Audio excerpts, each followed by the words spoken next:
اسے ماں بننے کے حق سے محروم رکھ کر جس سے اسے محروم رکھنے کا کسی کو بھی کوئی حق نہیں تھا، وہی حق اس شخص نے ایک دوسری عورت کو اتنی آسانی سے دے دیا تھا۔ وہ خود کو اس کی شریک حیات کہتی تھی۔ غلط، بالکل غلط۔ وہ فقط اس کی شریک اپارٹمنٹ تھی۔ جیسی زندگی وہ جینا چاہتا تھا اسے گزارنے میں اس کی مددگار و معاون۔ اپنا اپنا کماؤ اور اپنا اپنا کھاؤ۔ ہاں واقعی وہ امریکن اسٹائل ہی کی جو زندگی تھی، کوئی کسی پر بوجھ نہیں۔ اپارٹمنٹ کا کرایہ اور بلز میں پے کروں گا، تو باقی کھانا پینا، رہنا سہنا، گھر کی زیبائش و آرائش اور دیگر تمام اخراجات تمہارے ذمہ۔ تبھی جب وہ اپنی کمائی کے پیسوں سے اس کی شیونگ کا سامان اور دوسری چیزیں لے کر آتی تھی تو وہ بھولے سے بھی اس کا شکریہ ادا نہیں کرتا تھا۔ وہ اس کا احسان مند کیوں ہوتا؟ وہ اس کے اپارٹمنٹ میں ہی تو رہ رہی تھی۔ اس کا فون، بجلی اور گیس استعمال کرتی تھی جس کا بل وہ ادا کرتا تھا۔ ڈاکٹر اعجاز ارشد کے آفس میں ملی اس لڑکی سے اس کے دل نے نہیں، دماغ نے شادی کا فیصلہ کیا تھا۔ ایک ذہین اور قابل لڑکی جو عنقریب MBA کر لینے والی تھی اور جو اپنے لباس اور اپنے ہر انداز سے کسی مڈل کلاس گھرانے کی نظر آ رہی تھی۔ اپنے اعلیٰ تعلیم اور فورن بینک میں ملازمت کے باوجود اس کے پاس کوئی مضبوط فیملی بیک گراؤنڈ نہیں تھا، اور اس کمزور فیملی بیک گراؤنڈ کے ساتھ اونچے طبقے کی کوئی لڑکی اسے ملنے کے آثار نظر نہیں آ رہے تھے۔ تب اسے یہ معلوم نہیں تھا کہ کسی مضبوط فیملی بیک گراؤنڈ کے بغیر بھی ایک روز اسے سدرا آفاق جیسی بڑے باپ کی بیٹی مل سکتی ہے۔ تب کے حالات کے لحاظ سے ماہا احمد علی ایک بہترین چوائس تھی۔ جیسا لائف اسٹائل اسے پسند تھا، فورن بینک میں جاب اور بہت اچھی سیلری کے باوجود وہ تنہا اسے افورڈ نہیں کر سکتا تھا۔ کیا قسمت تھی اس شخص کی، وہ لوگوں کو چیزوں کی طرح استعمال کرتا تھا، ان لوگوں کو بھی جو کسی نہ کسی حوالے سے اس سے محبت کرتے تھے۔ اس سے بہت پیار کرنے والا اس کا بڑا بھائی اور پھر غلام عباس، اس کا برے دنوں کا بہت مخلص دوست۔ جب تک بھائی کی ضرورت تھی اسے استعمال کرتا رہا، جب تک دوست کی ضرورت تھی اسے استعمال کرتا رہا، اور جب ضرورت پوری ہو گئی تو اپنی زندگی سے نکال کر باہر پھینک دیا۔ اور بالکل اسی طرح ماہا احمد علی کے ساتھ ہوا تھا۔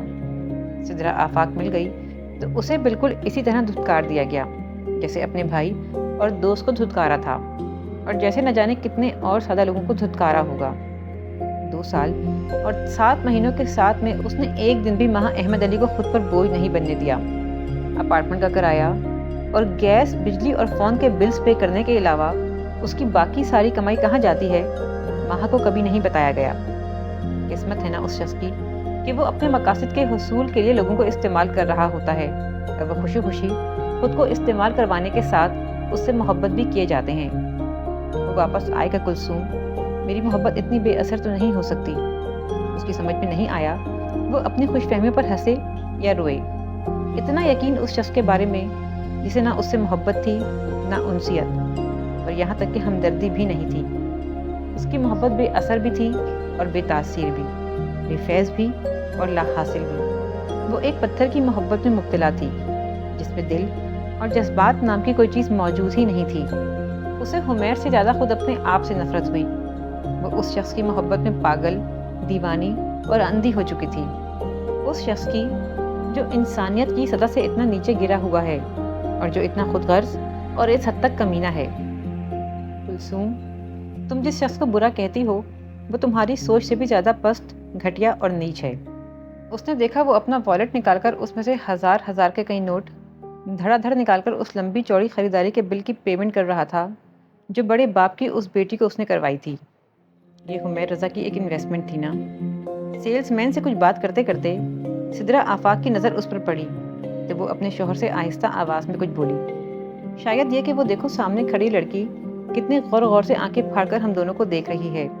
سدرا کی بات پر دھیان دیتے حمیر نے والیٹ جیب میں واپس رکھتے ہوئے سر اٹھا کر سامنے دیکھا، اور ماہا نے دیکھا کہ وہ اسے دیکھ کر ساکت رہ گیا ہے۔ کچھ الجھن، کچھ ناگواری، کچھ بیزاری، یہ تمام تاثرات بیک وقت اس کے چہرے پر پھیلے تھے۔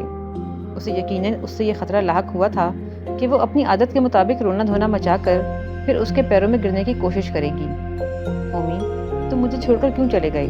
پلیز واپس آ جاؤ، جیسی کچھ التجائیں اس کے سامنے ہاتھ جوڑ کر کرے گی۔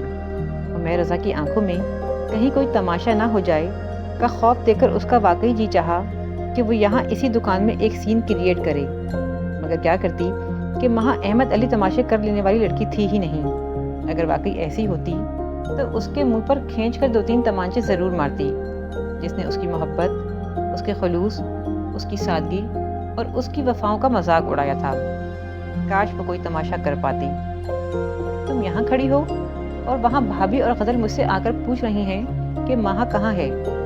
اس نے اپنے پیچھے فائز کی آواز سنی۔ وہ اسے دیکھ کر دور سے ہی بولتے ہوئے اس کے قریب آ گئی۔ اپنے چہرے کے تاثرات کو ہر ممکن حد تک نارمل رکھنے کی کوشش کرتے وہ اس کی طرف مڑی۔ میں بس یہاں سے نکل ہی رہی تھی، چلو۔ فائز نے اس کی بات پر توجہ نہیں دی تھی۔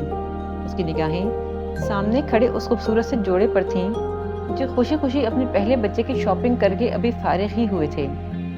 ہائے فائز، سدرا آفاق نے وہیں سے مسکرا کر فائز کو ہیلو کہا تو وہ فوراً ہی چند قدموں کا فاصلہ عبور کر کے ان دونوں کے قریب پہنچ گئی۔ ہیلو سدرا، کیسی ہو؟ بالکل ٹھیک۔ پھر اسے حمیر سے ملوانے لگی۔ میرے ہسبینڈ حمیر رضا۔ تمہیں تعارف کروانے کی ضرورت نہیں، میں انہیں بہت اچھی طرح جانتا ہوں۔ فائز کے مسکراتے اور خوش اخلاقی سے بھرپور لہجے میں چھپی طنزیہ کاٹ اتنی واضح تھی کہ سدرا آفاق نے چونک کر اسے دیکھا، جبکہ حمیر نے جزبز ہوتے ہوئے اپنی ناگواری کو بمشکل خوش اخلاقی کے پردے میں چھپایا۔ وہ فائز کو مہا کے دوست کی حیثیت سے شاید ہی پہچانتا ہو کہ دوستی کے معاملے میں اسے مہا کے معیار سے شدید اختلاف رہا کرتا تھا۔ وہ اسٹیٹس دیکھے بغیر رٹ پنجیوں کو دوست بنا لیتی تھی۔ تب وہ اس بات کو سمجھی نہیں تھی۔ اگر سمجھتی تو حمیر رضا کو فائز کے ذکر کے دوران یہ ضرور بتاتی کہ فائز عبید ایک بزنس ٹائکون کا اکلوتا بیٹا ہے۔ پھر وہ اس کے دوست سے یقیناً فوراً ملنے کے لیے تیار ہو جاتا۔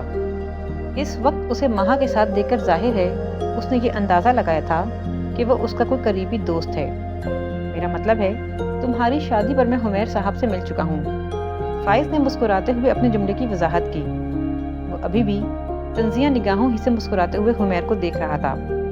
ارے میں نے آپ دونوں کو اپنی دوست مہا حمیر رضا سے تو ملوایا ہی نہیں۔ اس نے مہا حمیر رضا کہتے ہوئے ایک ایک لفظ بہت چبا چبا کر ادا کیا۔ بہت چڑھتی ہے۔ اگر کبھی اسے اس کی شادی سے پہلے والے نام مہا احمد علی سے بلاؤں۔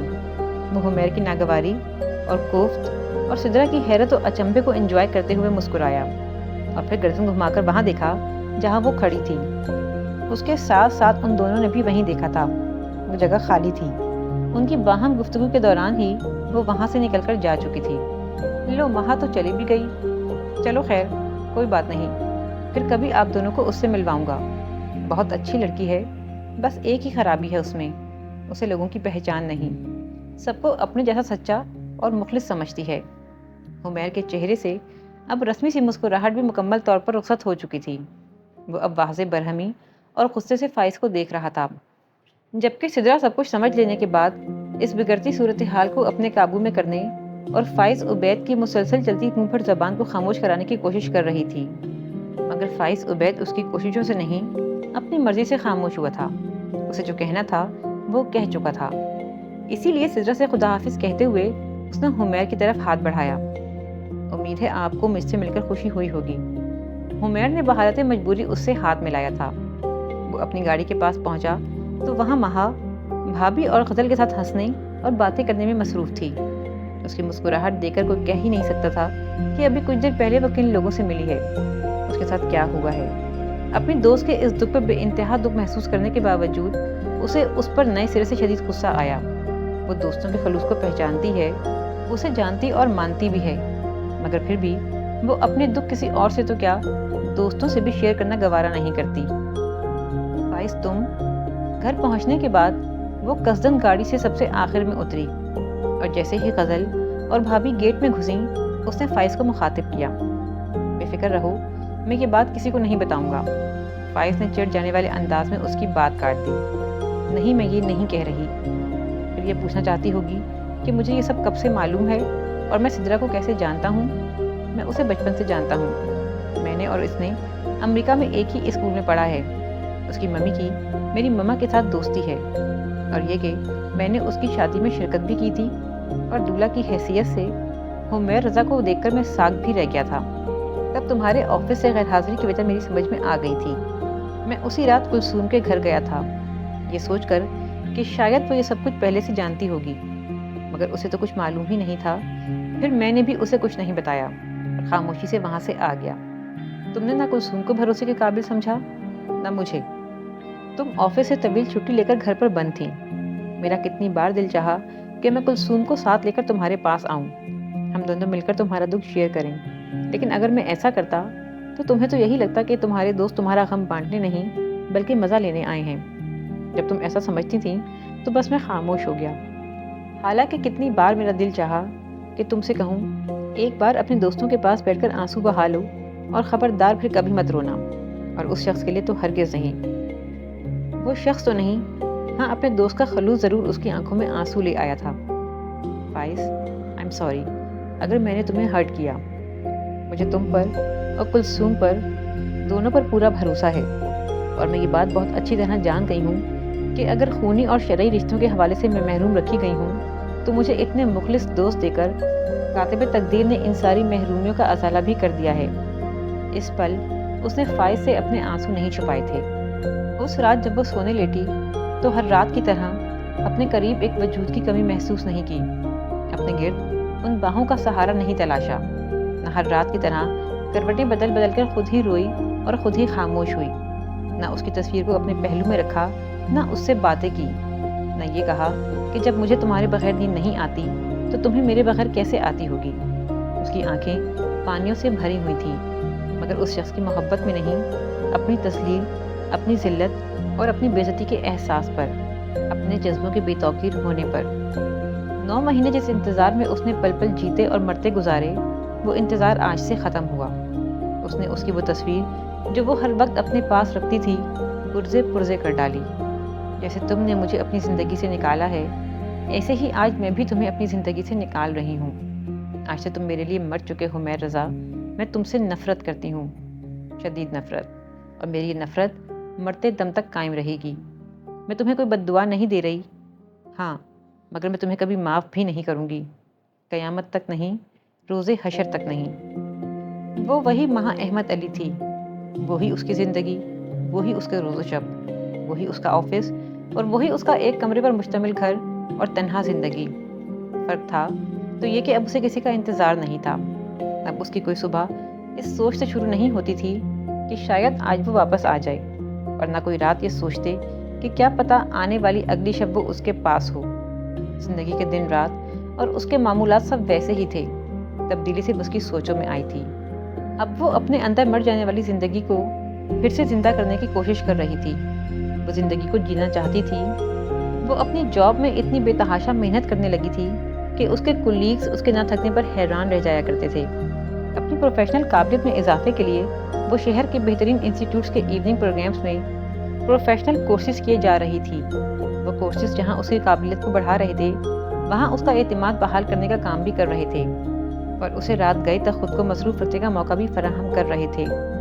اب شام میں آفس سے فارغ ہونے کے بعد بھی وہ فارغ نہیں ہوتی تھی۔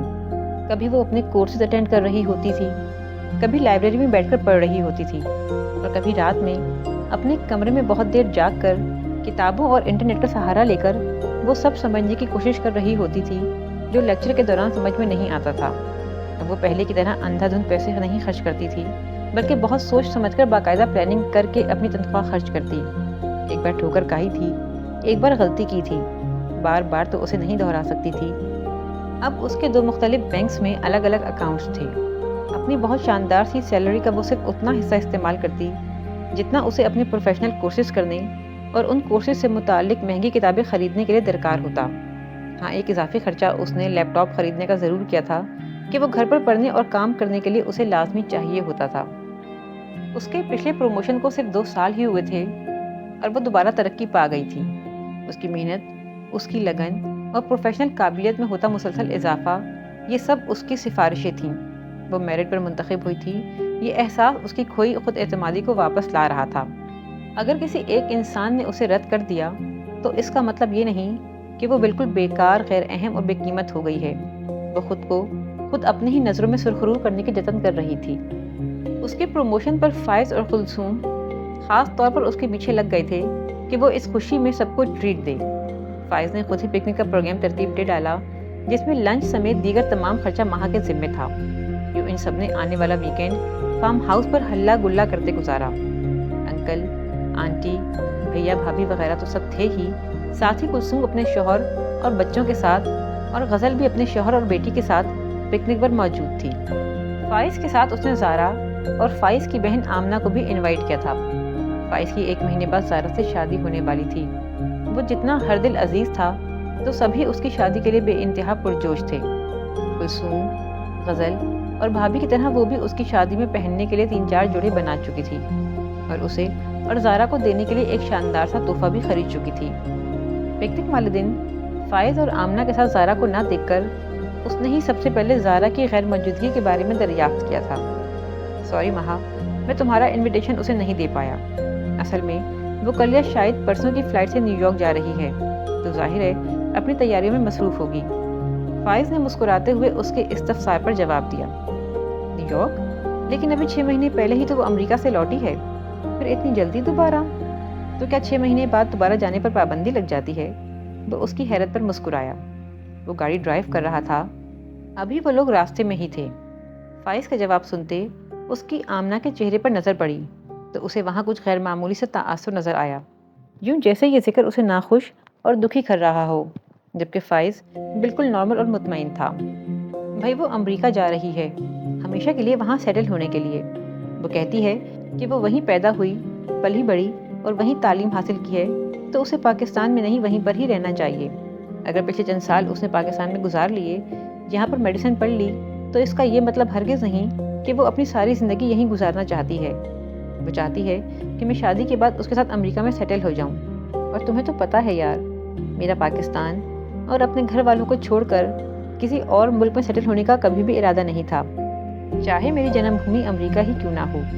سو میں نے اس کے ساتھ امریکہ میں سیٹل ہونے سے انکار کر دیا۔ بس اس بات پر ہمارا کمپرومائز نہ ہو سکا، اور آفیشلی تو نہیں، البتہ ان آفیشلی ہماری منگنی ٹوٹ گئی۔ آفیشلی تب کہلائے گی جب وہ امریکہ فلائی کر جائے گی۔ ابھی تو میں کسی المیہ فلم کے 2 گھیارے ہیرو کی طرح سیڈ سانگ سنتا اس انتظار میں ہوں کہ شاید وہ لاسٹ مومنٹ میں اپنا فیصلہ بدل دے اور یہیں رک جائے۔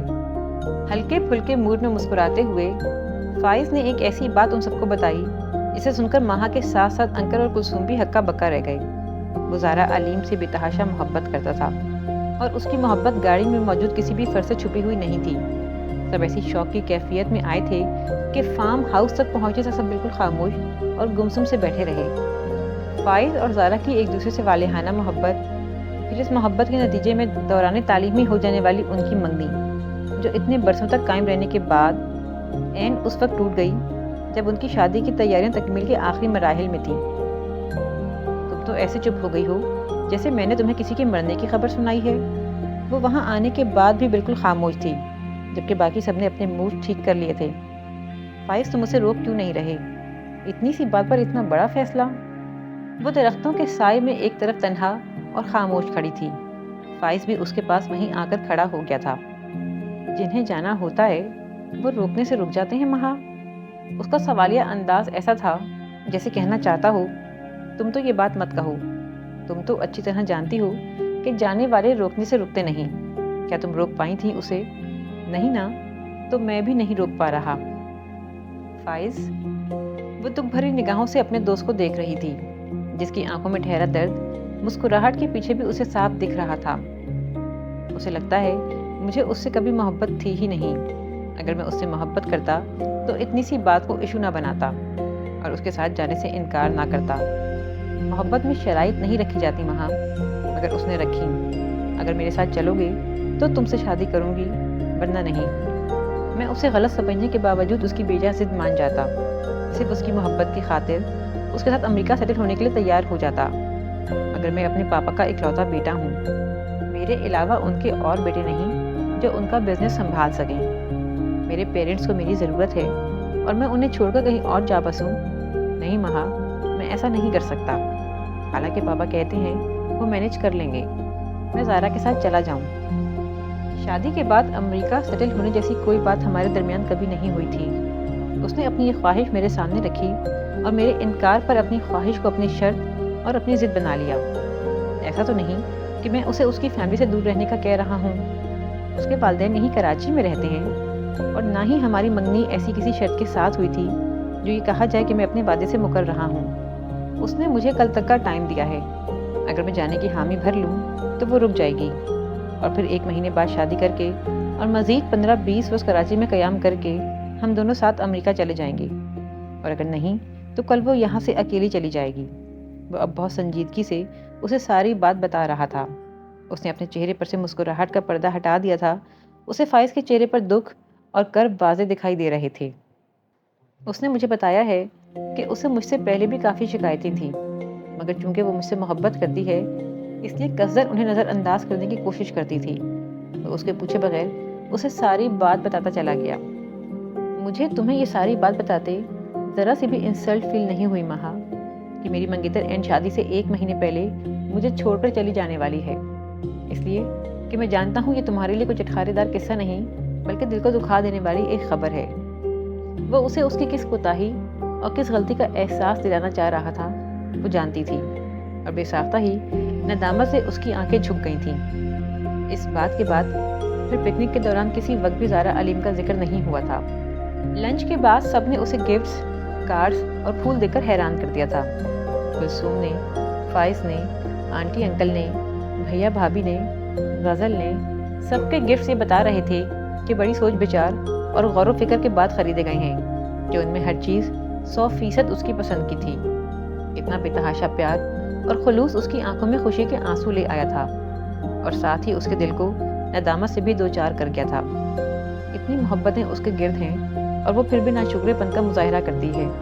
رات کی تنہائیوں میں چپکے چپکے یہ سوچ کر آنسو بہاتی ہے کہ اس کا کوئی گھر نہیں، اس کا کوئی اپنا نہیں، اور اس کا کوئی رشتہ نہیں۔ یہ سب لوگ، یہ سب اس کے اپنے ہی تو ہیں، کوئی رشتہ نہ ہوتے ہوئے بھی اس کا ان سب کے ساتھ خلوص اور محبت کا رشتہ ہے۔ وقت کا کام گزرنا ہے، سو وہ گزر رہا تھا بڑی سبک رفتاری کے ساتھ۔ ہاں، مگر تیز رفتاری سے گزرتا یہ وقت بے مقصد اور بے مصرف نہیں گزرا تھا۔ وہ اس کے دامن میں بہت سی کامیابیاں اور کامرانیاں بھی ڈال کر گیا تھا۔ ایک لڑکی ہونے کی وجہ سے اسے بہت سی جگہوں پر مشکلات کا سامنا بھی کرنا پڑا تھا۔ اگر اس کی ترقی پر خوش ہونے والے بہت تھے تو حسد کرنے والوں کی بھی کوئی کمی نہیں تھی۔ اب اس کے پاس اپنی ذاتی گاڑی تھی جسے ڈرائیو بھی وہ خود کرتی تھی۔ ہاں، گھر اس کا ابھی بھی وہی ایک کمرہ تھا۔ کسی اچھے سے علاقے کے اچھے سے اپارٹمنٹ میں رہنا وہ بڑی آسانی سے افورڈ کر سکتی تھی، مگر اس کی تنہائی، اس کی عمر اور اس کی خوبصورتی یہ سب اسے ایسا کرنے نہیں دیتی تھیں۔ کلثوم کے میکے میں ایک کمرے کے گھر میں کرایہ دار کی حیثیت سے رہنا چاہے اس کی پوسٹ کے مطابق نہیں تھا، مگر اس ایک کمرے کے مکان میں وہ محفوظ تو تھی۔ باہر قدم قدم پر بھیڑیے تھے اور وہ تنہا، اس کا تحفظ کرنے والا کوئی نہیں تھا۔ اسے خود اپنی عزت اور آبرو کی حفاظت کرنی تھی۔ ہاشم امتیاز کی بیٹی کی شادی تھی۔ اپنے آفس کے ایک معمولی سے چپراسی کی بیٹی کی شادی میں جانے کی کس کے پاس فرصت تھی؟ کسی سینئر ایگزیکٹو، کسی ڈائریکٹر یا CEO کی بیٹی کی شادی ہوتی تو ساری مصروفیات پل بھر میں غائب ہو جاتی۔ تحفے سے زیادہ سب کی شرکت ہاشم صاحب کے لیے اہمیت رکھتی تھی، مگر وہ اپنے کولیگز کو چلنے کے لیے مجبور تو نہیں کر سکتی تھی۔ اپنی گاڑی کی موجودگی کے باوجود وہ شادی میں رات کے وقت اکیلے جانے اور آنے کا رسک تو ہرگز نہیں لے سکتی تھی۔ وہ سوچ رہی تھی کہ انکل یا آنٹی میں سے کسی سے اپنے ساتھ چلنے کا کہے، مگر ان سے بات کرنے سے پہلے ہی فائز کا اس کے پاس فون آ گیا۔ وہ شادی میں جا رہا تھا اور اس سے یہی پوچھ رہا تھا کہ اگر اس کا جانے کا ارادہ ہے تو وہ اسے اپنے ساتھ لے جائے گا۔ فائز کے فون نے اس کا مسئلہ حل کیا تو وہ جلدی جلدی جانے کی تیاری کرنے لگی۔ فائز کو ان کی کمپنی کو چھوڑے اور اپنے پاپا کے آفس کو جوائن کیے کافی طویل عرصہ ہو گیا تھا، مگر یقیناً اس نے ان تمام عرصے میں ہاشم صاحب کے ساتھ رابطہ رکھا تھا، تبھی تو وہ اسے انوائٹ کرنا نہیں بھولے تھے۔ فائز عبید کا دل کتنا خوبصورت ہے، اسے زارا کی بدقسمتی پر نئے سرے سے افسوس ہوا۔ وہ دونوں شادی میں پہنچے تو حسب توقع ہاشم صاحب کا چہرہ انہیں دیکھ کر کھل اٹھا۔ انہوں نے ان دونوں کا والہانہ استقبال کیا۔ وہ ان کے آنے پر بے پناہ خوش تھے اور ان کا بس نہیں چل رہا تھا کہ انہیں کہاں بٹھائیں اور کس طرح ان کی خاطر کریں۔ فائز نے ان کی بوکھلاہٹ کم کرنے کی کوشش کی اور ان سے یہ کہا کہ جہاں باقی سب مہمانوں کو بٹھانے کا انتظام کیا گیا ہے یہ دونوں بھی وہیں بیٹھیں گے۔ ان دونوں کے بہت شدت سے منع کرنے کے باوجود بھی ہاشم صاحب نے کھانے کے وقت ان دونوں کے لیے اپنے گھر کے ڈرائنگ روم میں کھانا لگوا دیا تھا۔ کسی امتیازی سلوک کو پسند نہ کرنے کے باوجود وہ دونوں ان کے اصرار کو رد کر کے ان کا دل توڑ نہیں سکے تھے۔ کھانا بہت سادہ سا تھا، ایک معمولی سا چپراسی جسے اپنی محنت کی جائز کمائی میں 7 بیٹیوں اور 2 بیٹوں کو تعلیم بھی دلوانی ہو اور پھر ان کی شادیاں بھی کرنی ہوں، وہ بیٹی کی اس سے بہتر شادی نہیں کر سکتا تھا۔ بظاہر غیر سنجیدہ اور لاپرواہ سا نظر آنے والا یہ انسان اندر سے کتنا حساس تھا۔ دوسروں کے احساسات کی اسے کس قدر پرواہ رہتی تھی۔ وہ فائز کے اخلاص کو بہت قدر کی نگاہ سے دیکھ رہی تھی۔ واپسی میں وہ دونوں یوں بہت خوش تھے کہ آج انہوں نے اپنی مصروفیات میں سے چند گھنٹے نکال کر ایک انسان کو خوشی دی تھی۔ فائز، تمہیں پتہ ہے اللہ نے تمہیں بہت پیارا دل دیا ہے، محبت اور خلوص سے بھرا ہوا۔ گاڑی مین روڈ پر ڈالتا فائز اس تعریفی جملے پر ہنس پڑا۔ تمہیں یہ بات آج پتہ چلی ہے؟ نہیں، پہلے سے پتہ ہے، بس تم سے کہہ آج رہی ہوں۔ پیارا سا محبت اور خلوص سے بھرا دل تو اللہ نے تمہیں بھی دیا ہے۔ ہم ایک جیسے ہیں، تبھی تو ہم دوست ہیں۔ وہ کیا کہا جاتا ہے کہ انسان جیسا خود ہوتا ہے ویسے ہی اس کے دوست ہوتے ہیں۔ وہ فائز کی جوابی تعریف پر، جو کہ کافی سنجیدگی سے کی گئی تھی، بے ساختہ مسکرائی۔ ویسے مہا، جو تمہیں میری خوبی نظر آ رہی ہے وہی کسی کو میری سب سے بڑی خامی نظر آتی تھی۔ میں زارا علیم کو اس دنیا کی سب سے بد نصیب لڑکی سمجھتی ہوں۔ اسے تم جیسے اچھے انسان کا زندگی بھر کا ساتھ مل رہا تھا اور وہ بولتے بولتے ایک دم ہی خاموش ہو گئی۔ جیسے تم زارا کو بد نصیب کہہ رہی ہو، ایسے ہی میں حمیر رضا کو کہتا ہوں۔ ہم دونوں کا مسئلہ یہ ہے کہ ہم نے اپنی زندگی کا ساتھی بنانے کے لیے غلط انسانوں کا انتخاب کیا تھا۔ فائز نے سنجیدہ لہجے میں تبصرہ کیا تو اس نام کو سن کر ایک پل میں ہی اس کا خوشگوار موڈ رخصت ہو گیا۔ وہ لب بھینچے فائز کو دیکھ رہی